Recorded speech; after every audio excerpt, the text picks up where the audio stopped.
Please, ওটা এমন কি হলো যে তুমি বিয়ের পিড়িতে কোর্টে চলে এলে? আমি এ বিয়ে মানি না, আমি এ বিয়ে মানি না। আমি কোর্টে যাচ্ছি এক্ষুনি ডিভোর্স ফাইল করাতে।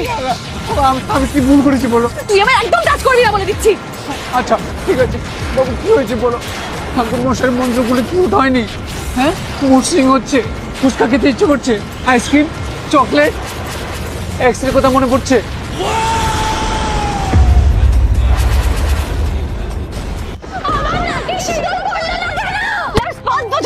শেখাচ্ছি আমার নাকে যারা সিঁদুর পরে বিয়ের সময় আর কি দিয়েছি তোর থেকে আমি এটাই বুঝিয়েছিলাম, এইটুকু তোর দ্বারা হলো না।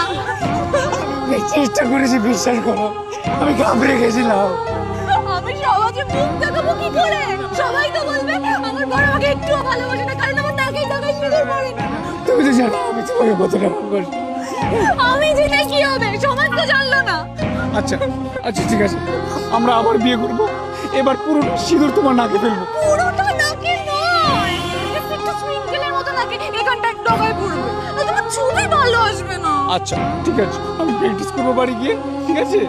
আচ্ছা পা ব্যথা করছে, বলে নিয়ে চলো। চলো।